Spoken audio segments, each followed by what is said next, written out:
138 days, 3,312 hours, and 198,720 minutes since I left social media. And no, I did not become the most productive version of myself immediately or read the hundreds of books that I thought I would. I mostly laid around like this. Or like this. I thought this time was going to unlock like some secret version of myself. I mean, instead, I just ended up questioning.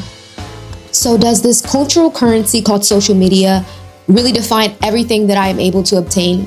That's exactly what I am trying to experiment with, and I plan to document my way through it. This is the 4 things that I have learned so far.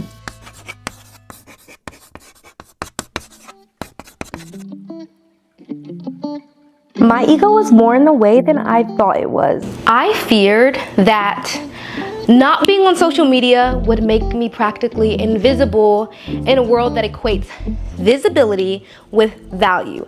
I mean, come on, the blue check mark. Like, if you don't have a blue check mark, like, who even are you? If I can't find you on Instagram, who even are you? So I was kind of scared, but I found that stepping away taught me that real world influence doesn't always come from being constantly accessible. It comes from being deeply authentic.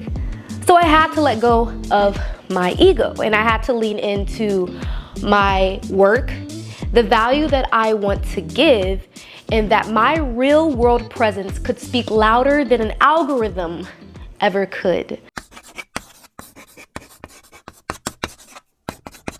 They lied to us. They lied to us about hustle and the need to speed up or be left behind. Here's the true secret that seems to be getting me somewhere. It is a perfect distraction if you really think about it. Distraction through a craving for productivity, money, and status. And through this mindset, you're trapped into believing that there is never enough and you need to consume. And it doesn't stop when you finally get there. It never ends. It's a mental loop that puts money back in their pockets and keeps people from thinking. When you're not in it for the chase, but determination, flow, and aligning with your true purpose, then you realize how effortless it all becomes.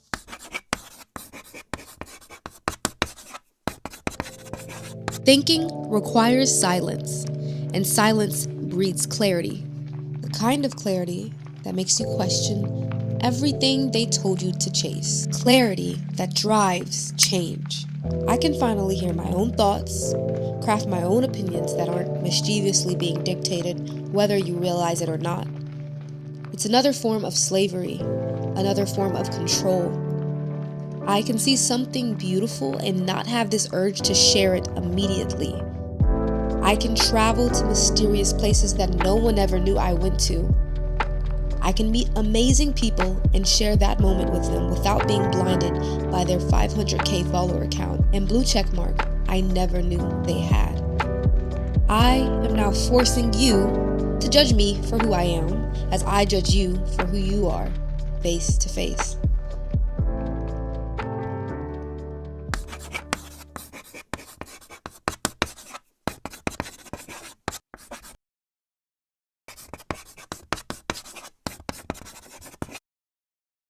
So this little piece probably has to be one of the most important if you do not have social media, because you're not just going to get away with just like being, gone and out of the loop. No. Your network is your net worth. Your network is your net worth. Your network is your net worth. Your network is your net worth. You have to keep remembering this and remember this. You have to get out there and show up and connect with people who do what you want to do and do it better. You have to show people what you are capable of. Get into your craft and get out there. As an introvert who knows how to navigate extroverted spaces, this can be a challenge at first, but it's something that you just have to do. And if I'm being completely honest, in the right networking spaces, the extroverted aspects of myself seem to come out. Being an introvert is not a weakness. It is actually a strength if you do not allow it to limit you.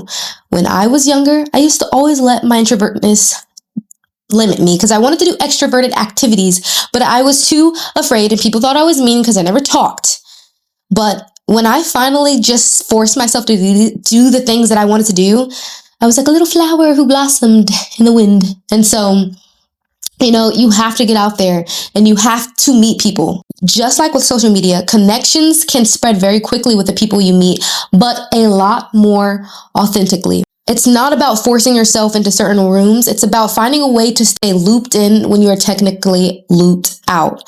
Really, what's happening here is you're weeding out all the unnecessary distractions and getting straight to what the creator wants you to get to. So, after all of that, who do you want to be? And I challenge you to put your phone down and finally do the things that you said you wanted to do, the same things that you said you never had time to do.